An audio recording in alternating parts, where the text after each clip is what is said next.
Week 6 of the NFL 2025 season is here, and last week we made bank! If you were tailing my bets, especially the money bag Manta parlay, which is 2 for 2 now, 2 for fucking 2, we are up. Last week, pick-wise, I had my worst week so far. First time I went negative, going 6-8. But it don't matter, because where we really hit it big are on the bets, baby. I love the bets. Let's go bets. We went up 8 whole units last week. We were in the red before. We're back in the green after, week 3 really sucker punched us. And we built our way back up out of week 4. Week 5, we're up. I'm 4 of 5 of winning weeks now, and this is the biggest winning week we've had yet. We've never been this high up. We've literally never been more back than this, bros. Tail, if you want to make some money. Oh, jeez, my hair. Oh, God, no, the mirror, I'm ruining it. All right, whatever. That's good enough. Now, with all that being said, we are up, 4 units in 24. Our current total now is at 45 wins, 32 losses, 1 tie.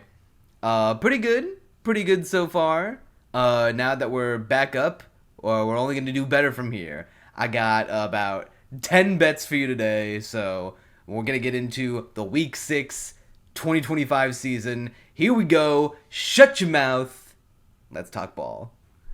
The Thursday night game, we got the Eagles versus the Giants. The Eagles, ooh, did it feel good. Ooh, did it feel good for them to lose and finally be humbled. I don't want to give a shit about, I want to hear nothing about, I'm sorry, is my camera out of focus? Okay, no, it's not out of focus. I just want to make sure, it's been giving me problems recently. I don't want to hear nothing about no refs. Considering that the fucking tush push never gets called offsides anyways, so you get what you fucking deserve. The Broncos played amazing defense. AJ Brown is playing defense for the other team hilariously, so yeah. Meanwhile, the Giants are coming off an embarrassing loss against the Saints that they probably should have won. Gave the Saints the first win on the year. Jackson Dart not looking too hot so far.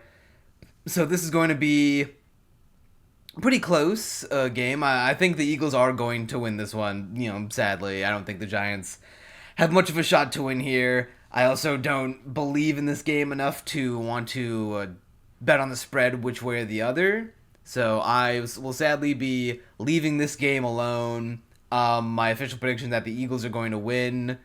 I'd imagine that they could cover. If I were to bet on anything, I would bet on the Giants covering the spread, but I don't feel strong enough to take it on this one. Sorry, I just don't. Not much I have to say. Eagles offense just needs to get their shit together. They probably are gonna fire their offensive coordinator if it doesn't, or AJ Brown will request a trade. Bleh. Another Saquon Barkley revenge game. I don't know why I'm still talking about this game. I don't give a fuck. Next game. The Broncos and the Jets. Now, coming right off after their biggest win of the year so far. They beat the defending Super Bowl champions. The biggest win that the Broncos have gotten. Are they leading the division? No, Chargers are still leading the division because Chargers and Broncos have a tied record now, I believe. And the Chargers have the win on them, so they have the tiebreaker. Nevertheless, Broncos are still competing for the division, and this is another London game, by the way, as you'll see by the Sunday 9:30 thing, which means another game I won't be watching. Meanwhile, the Jets are the only winless team in the league, only team in the entire league with a 0 attached to their record in any way, shape, or form. They got their assholes spread wide open by the Cowboys, which I, got correctly, made some money off of it. The Jets are just kind of all over the place. it's just like a whole shit show all around. Justin Fields is the greatest stat padder known to man. He's doing like Dak Prescott levels of stat padding. He's a fourth quarter merchant. Garrett Wilson's being wasted in his prime. The run game is nothing special, which is sad to say under Breece Hall. Defense isn't really doing anything. Defense can't stop a fucking nosebleed. Now, the obvious pick here is to go, Broncos win, Broncos cover, easy win for the Broncos. You're going to call me a madman. You're going to call me a psychopath. And I don't give a fuck! Jets money line! Give me the Jets money line. I'm betting that shit. I'm burning that shit. This is exactly the kind of game that the Broncos lose. Jets have to win eventually. It's overseas, so neither team has a home field advantage here. The Broncos and the Jets, usually when they play each other, it's a fucking shit show of a game. They match up really, really well, and how awful that they match up with each other. The Broncos are the most predictably unpredictable team in the league. It would make all the sense in the world for a team that loses games in the most tragic way possible. It would be the most Denver Broncos thing ever for them to beat the defending Super Bowl champions one week and then lose to the Jets overseas in London on a Sunday morning the next. Jets have to win eventually. There's no way that they go 0-17. They got to get a win eventually, especially now that they're the only winless team left in the league. They cannot be, laughing stocks forever. They need at least one win to their belt. And I think this is it. If not now, when, I say to you, when. Give me the Jets money line. Gonna be betting it. I think that the Jets are... The Broncos offense, it's good, but it's not, consistent enough. Meanwhile, the Jets offense, if they can just, play like they did against the Steelers and extend their stat padding to an entire game of football, I think they can do it. I think that this is an awkward, it's a perfectly awkward matchup that the Jets will be able to eke out a win. It's going to be ugly, it's going to be disgusting, but the Jets will do it. You heard it here first. And I'm really, really hoping I get this, because if I get it, I will become a god. Next game. The Rams versus the Ravens. I am in love with the Rams, even though it was really frustrating to watch Kyren Williams and Sean McVay fuck up this game for themselves. First of all, Kyren Williams is a bum for dropping that touchdown, dropping the ball at the goal line. And he fumbled it though. It got punched out. He got stopped at the goal line and then he fumbled, rather than like a Adonai Mitchell or Amari DeMarcado last week, which we'll get to that. No, he got fumbled and stopped the regular way. Then Sean McVay, the dumbass, game on the line in overtime against the injured-ass 49ers. Still can't believe Kyle Shanahan is that much of a god, offensive genius. All they need is a touchdown to win the game, and they're on their the fourth down. I think it was like 4th and 2, and they just need the first down. Nakua and Adams and Stafford have been cooking all night in the passing and catching game. So why the fuck would you put the entire game in the hands of a guy who fumbled at the goal line? Kyren Williams got stopped on a run on 4th and 2. Game over. 49ers won. Embarrassing loss to the Rams, who lost to even if Shanahan is an offensive genius, and there is a quarterback controversy in San Fran right now that Mac Jones is playing better than Brock Purdy has. Yeah, I don't give a shit. Rams should have won that game. It was frustrating to watch them lose that game. But it wasn't frustrating to watch the second money bag Manta parlay hit for the second week in a row. I popped the fuck off. I am a genius. If you've tailed both of my parlays, you have made so much money. As you know, my units are only $10 a unit, but, if you're tailing all my picks and you're putting your own amounts of units on them, like I am, you're probably made more money than I did.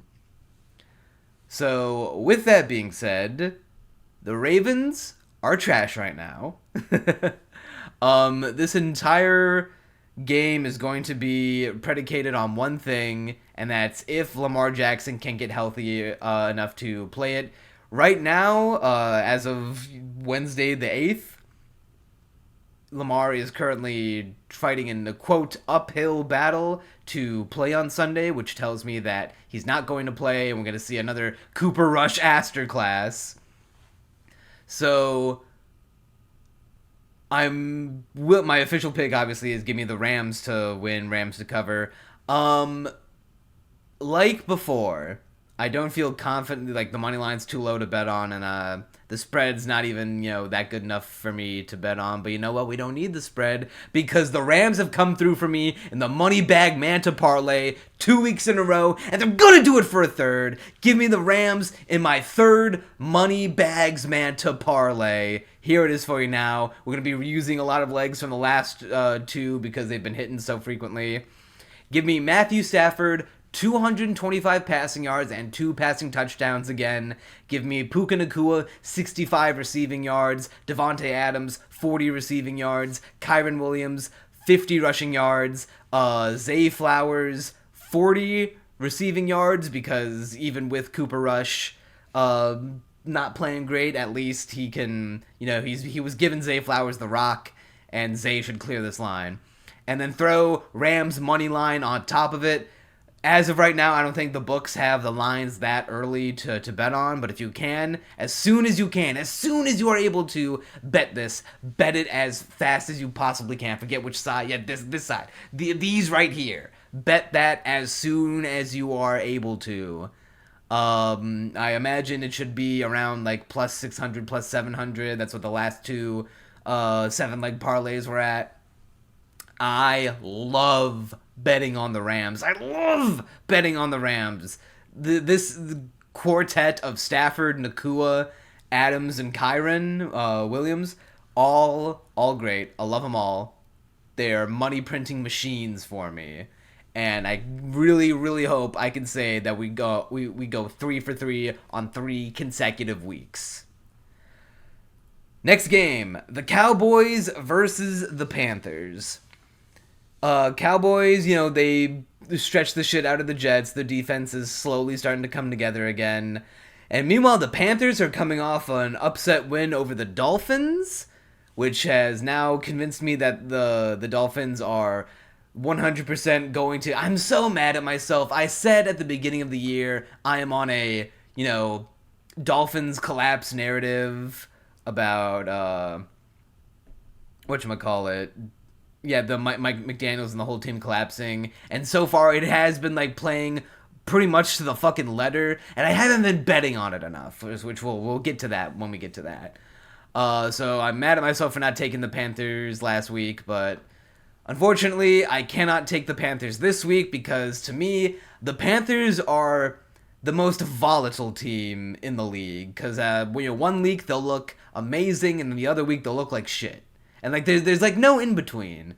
They'll either shut out the Falcons or they'll get their shit pushed in by the Patriots. They're impossible to predict. I don't think they're going to be able to overcome this Cowboys offense. So I am going to be taking the Cowboys to win, Cowboys to cover. I'll take minus 2.5 on that Cowboys spread. I think they can clear that pretty easily. I don't really have much else to say, Cowboys offense, keep doing what you're doing. Hopefully CeeDee Lamb comes back soon and that offense gets even better. Next game, Cardinals versus Colts. Oh my goodness gracious, the Cardinals. I'll touch on the Titans too while I'm at it. That Titans-Cardinals game was one of the most disgusting things I've ever seen in my life. Cam Ward threw a interception, which then got dropped and fumbled by the Cardinals defender, which then got scooped up by Tyler Lockett in the Cardinals end zone, which then resulted in a touchdown. I forget if that technically counts as a a passing touchdown for Cam Ward or not. I'll have to look that up. But it was that combined with a dumbass Amari DeMarcado. I can't believe for the second fucking week in a row, Amari DeMarcado. Well, he didn't do this twice, but a running back did. Or not a running back. A player did this twice. Which is still fucking insane that you get paid millions of dollars to do this and you do something that you or I could do better. Amari DeMarcado broke off a huge 72-yard run. Should have resulted in a touchdown. Unfortunately, he did the exact same fucking thing Adonai Mitchell did, where he was, running, no one was going to be able to catch him, no one was going to be able to stop him, and like a overconfident, cocky, head up his ass dumbass drops the ball as he's walking into the end zone. It falls out before he crosses. It's considered a fumble, bounces into the end zone. It's a touchback. Titans got the ball, which then, helped lead to the Titans get the game-winning field goal, giving them their first win of the year. Titans did not win that game. Cardinals lost that game. Between the dropped ball at the end zone and fumbling an interception, which then gets turned into a touchdown. It was disgusting. Now, if the Titans can make the Cardinals look like ass, what do you think the Colts, who are on a fucking tear, the likes of which not a single soul in the NFL community, fans, analysts, otherwise, could have possibly predicted? These motherfuckers are 4-1. How is Daniel Jones 4-1 with the Indianapolis Colts? I don't understand it. There's not much to be said here. Colts are gonna fucking dog walk the Cardinals. Give me the Colts -6.5. They covered for me last time. They'll cover for me again. Easy fucking money. Fuck the Cardinals. They're so mid. Cardinals are the textbook definition of mid. They don't stand a fucking chance. Next game. Seahawks versus Jaguars. This one is an interesting one. Seahawks are coming off a tough loss to the Buccaneers, where even though Sam Darnold once again kind of shit his pants when the moment was and the lights were brightest and the moment was, in his hands, Darnold lacks the clutch gene, and that's Baker Mayfield doesn't. We'll talk about that when we get to the Buccaneers game.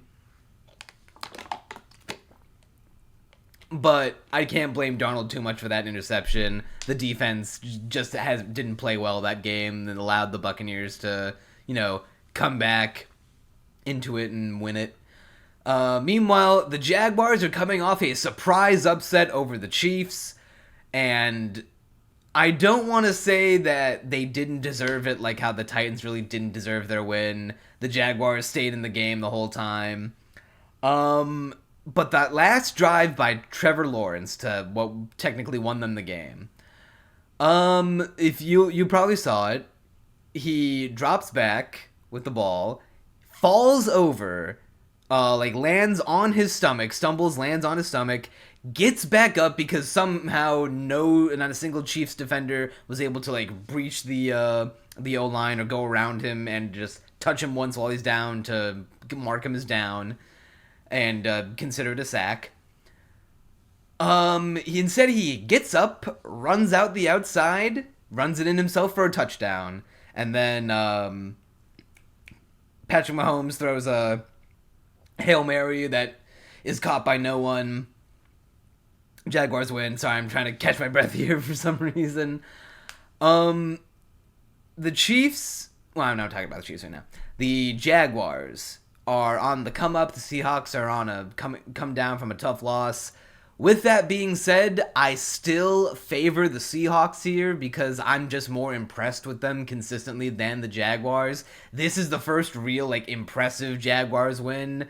Their other wins have either been against bad teams or have been against a team that's like the 49ers, which I don't care if, it was still Mac Jones and company and a lot of players were injured. It was still a pretty close win over an injured team, not that impressive.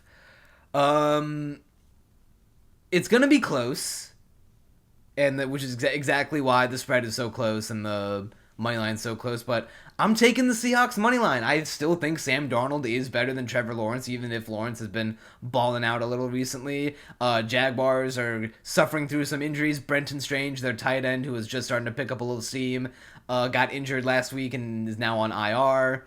Meanwhile, JSN is a beast. Kenneth Walker and Charbonnet are turning into a dynamic running back duo.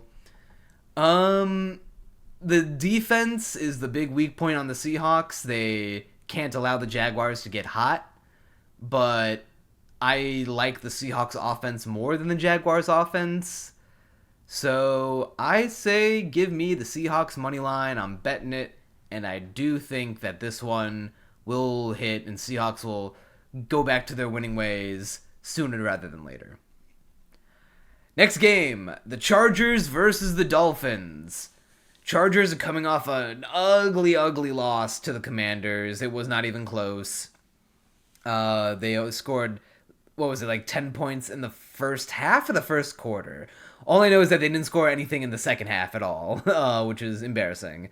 Jaden Daniels came back from his injury and was now back in peak Jaden Daniels form. Absolutely fucking cooked them. Meanwhile, the Dolphins are coming off an embarrassing loss to the Panthers where Rico fucking Dowdle ran for over 200 yards on their piss-poor run defense.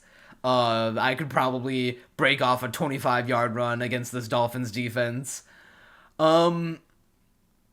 Chargers, while both are coming off a loss and Justin Herbert is kind of reverting back to his last season mid-ass self, maybe Madison Bear has, cut him off from the meat supply, if you know what I'm talking about.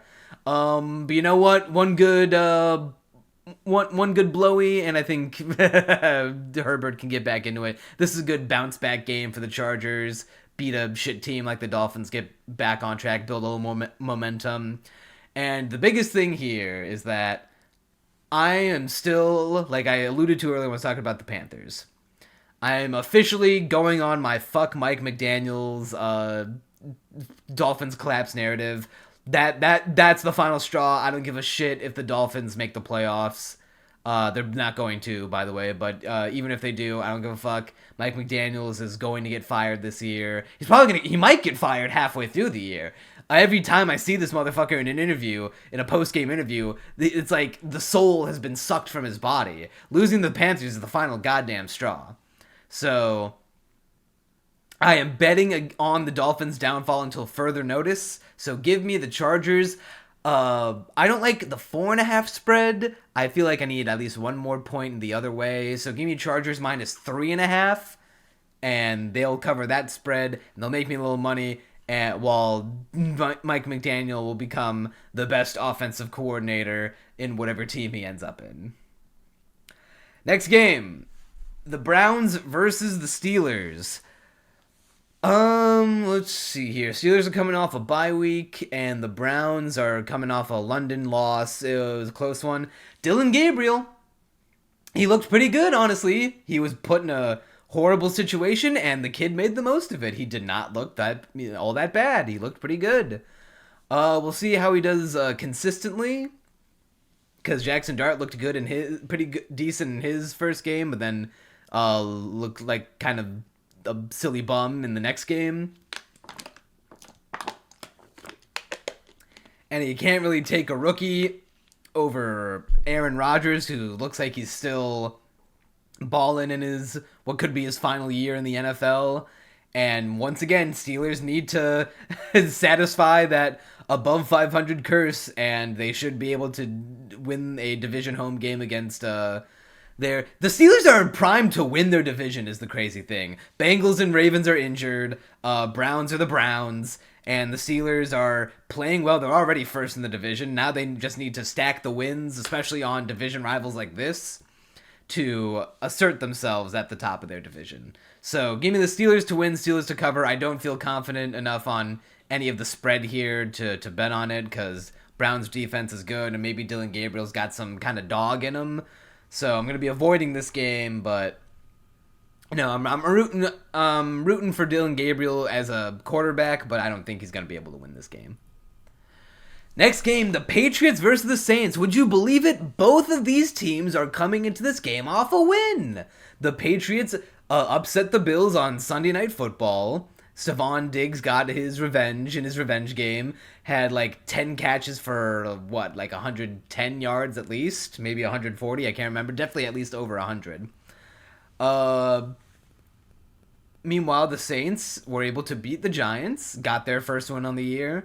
Both these teams coming in with a little momentum, but the Saints are still, unfortunately, the Saints. Patriots are looking nice. Stephon Diggs, after that game, is now like firmly cemented himself as a cornerstone of this cornerstone centerpiece. I got my wires crossed there of this offense. Drake Maye is looking better every week. He's gonna solidify himself as like the guy for the franchise Patriots quarterback for the next few years. Give me the Patriots to win, and give me the Patriots -3.5. I will be taking the spread here at -3.5. They should be able to cover the spread against what is still a shit ass Saints team. I still think they're like bottom 2 worst teams in the league. It's a two-way shit race between them and the Jets. Next game, the Titans versus the Raiders. I'm going to be staying away from this one because both these teams are... Titans are coming off a win, but it's not a Titans win. It's a Cardinals loss. Come on. Titans didn't deserve to win that game. It was embarrassing on both sides of the ball. They were lucky to get that win. Meanwhile, the Raiders... Every week, man. Every fucking week. Geno throwing the interceptions. It's so bad. If he doesn't start winning them games soon, he's probably... He might get... I don't know. Maybe. He might get the Russell Wilson treatment, get turned to a backup. They don't really have anyone behind him to start... Wait, do they have anyone behind Geno? Who the fuck is the Raiders' backup quarterback? It's not AOC or Gardner Minshew, right? I don't even fucking know who the backup quarterback is for the Raiders. You know what? Actually, I'm genuinely curious. I need to look this up right now. Raiders depth chart. Who the fuck is the Raiders' backup quarterback? It is Kenny Pickett. Oh yeah, they traded for Cleveland. Okay, maybe it won't be that bad. Maybe the situation won't be that dire. But Geno's got to start winning games. I do think this is the kind of game to get him back on track, excuse me. The Raiders' offense is still nicer than the Titans' offense. There's not the fuck. This game's so fucking shit, man. This is the shittiest game of the week. Raiders win, Raiders cover. I'm not betting it. Who cares? 49ers versus the Buccaneers. Buccaneers... They're so good. Dude, Baker Mayfield, man. Mayfield Baker, the touchdown maker. I know, like, there are a lot of names being thrown around for MVP right now. Daniel Jones has been playing very well. Honestly, I would give him comeback player of the year, if anything, even if he hasn't come back from injury. He's just coming back from being Daniel Jones, which could be worse than an injury. Baker Mayfield is the MVP so far this year. In my opinion, he is the front runner. This man has the dog. He doesn't have that dog in him. That dog has a Baker Mayfield in him. He has the strongest clutch I've seen in recent years. How many games has it been now? Like four games this year where he leads a fourth quarter drive to win the Buccaneers the game. It's amazing. Baker Mayfield is the guy you can put the team on his back, and that is the perfect quarterback that you could ask for as a football team.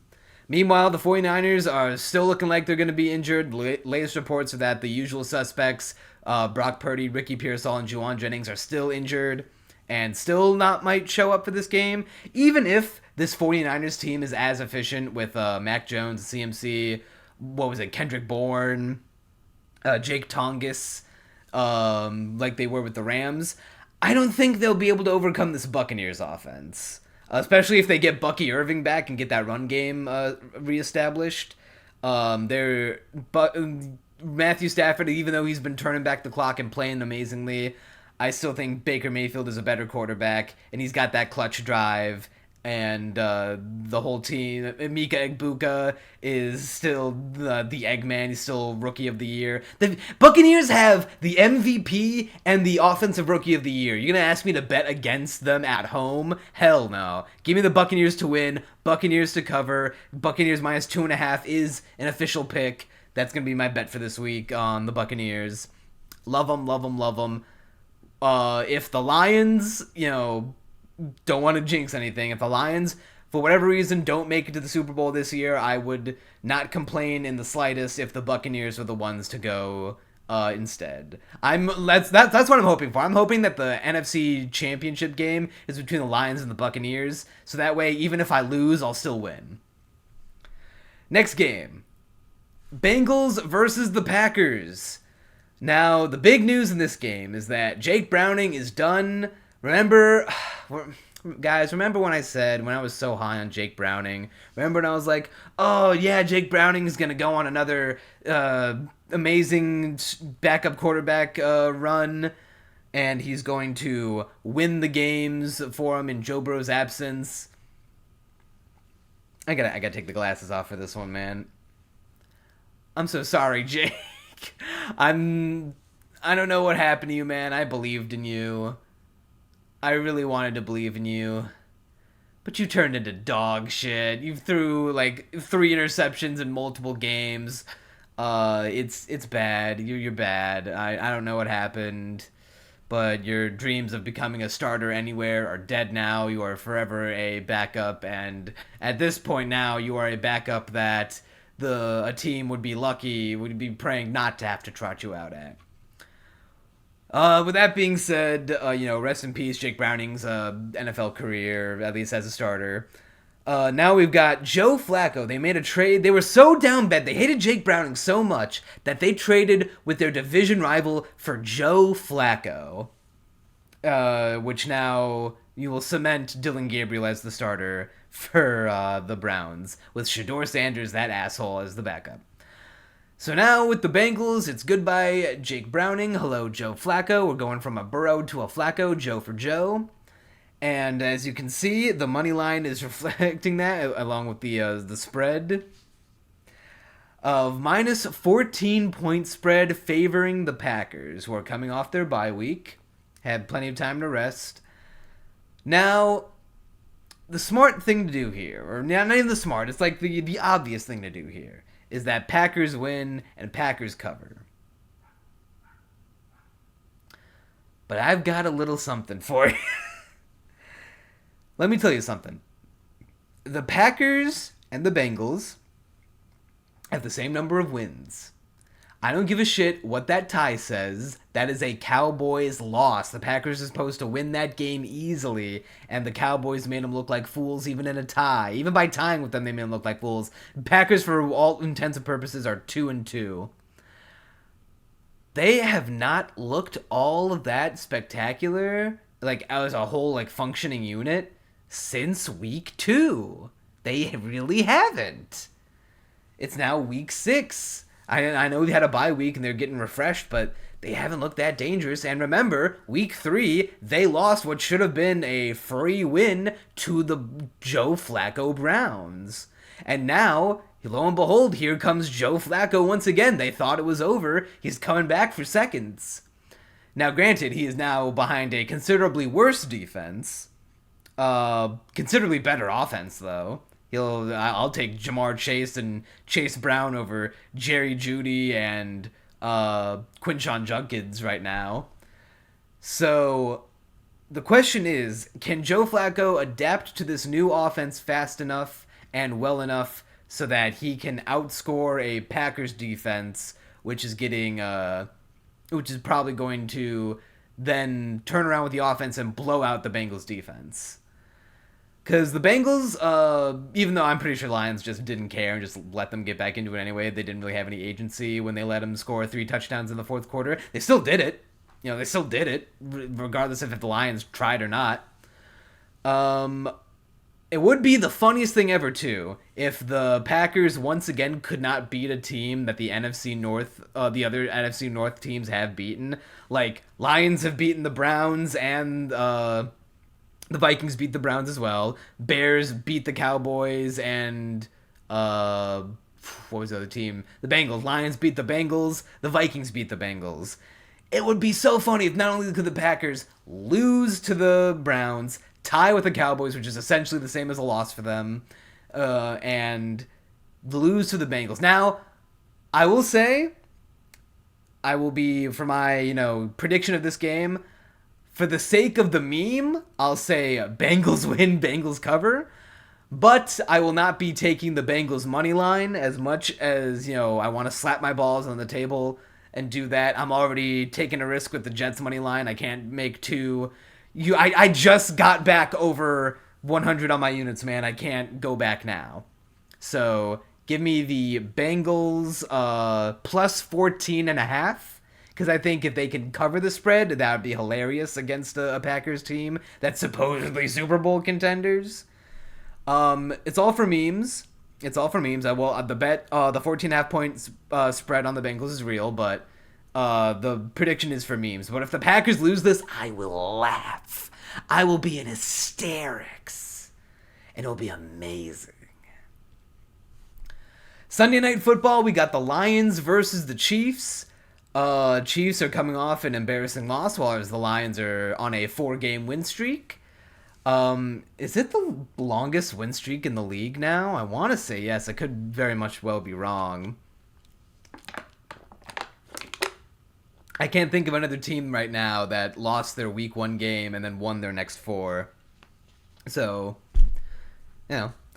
Lions are considered the underdogs somehow, even though our offense is better than the Chiefs.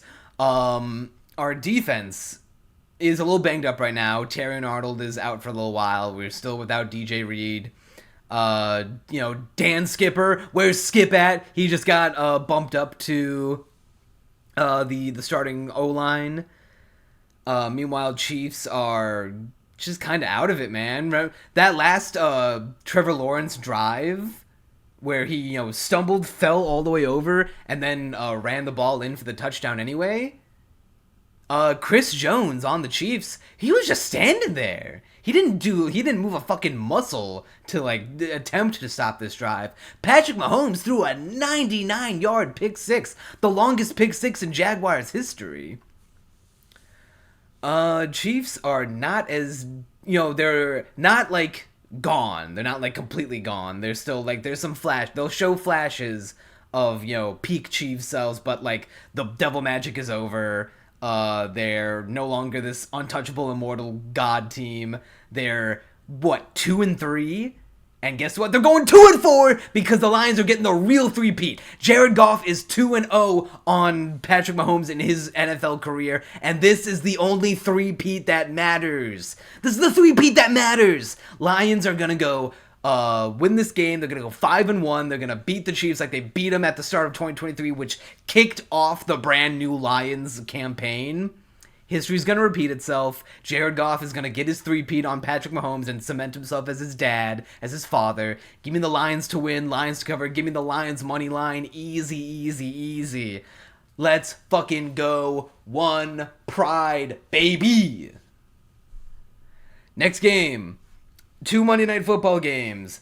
Bills versus Falcons. Don't have much to say about these last couple games, honestly. Bills, coming off an embarrassing loss. Why the fuck did you not use James Cook in your running game more? Stupid idiot, Sean McDermott. Use James Cook more, not just because I have him in fantasy, but because he's an elite running back that you should be using more. Maybe it would relying on the run game would have prevented Josh Allen from committing 2 turnovers. Meanwhile, the Falcons are coming off their bye. They're still in middling range. They have flashes of greatness and flashes of shitting their pants. It's still a bad look to get shut out by the Panthers. I don't care how long ago it was. Bills win, Bills cover. I don't feel, strongly enough to bet on this game because maybe the Falcons are going to catch the Bills while their momentum is down, but excuse me, I just don't care, man. I just don't care. I don't get good vibes. And lastly, man, if I didn't implement a 10-unit bet per rule on myself when it comes to these games, I would have been like, give me the Bears to get shit out by the Commanders.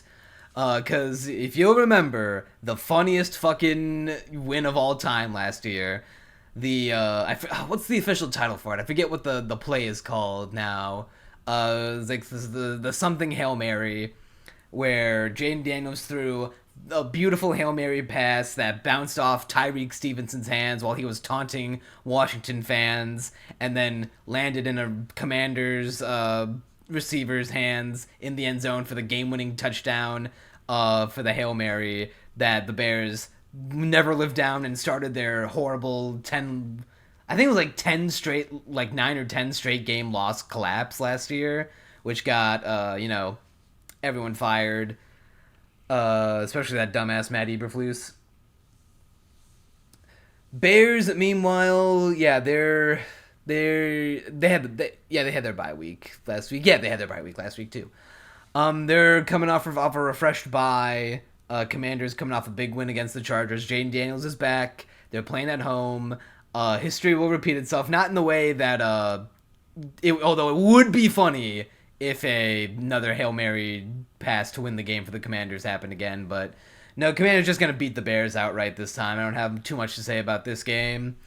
Commanders to win, Commanders to cover. If I didn't have a hard rule, I would have probably taken the Commanders spread here, but I looked over all 10, and I don't really like taking a 4.5 point spread where I don't feel too strongly about it. Maybe Ben Johnson was cooking up some crazy schemes with Caleb and company, or I should say Caleb and company. But until I see like solid, consistent performance, I'm going to stay with the hot hand. Give me Commanders to win, Commanders to cover. And those were all my predictions for Week 6 of the 2025 NFL season. Sorry that the lighting got worse as this video went on. The sun set as I was recording this. I was late to recording this. I've been a busy man, but doing a lot of research. I'm going to be trying to do more Moneybag Manta parlays in the future, so that way we can win even more money together. I got you. Put your faith in me. I got you. Because I am Neon Manta, and you will see me and make money with me next time.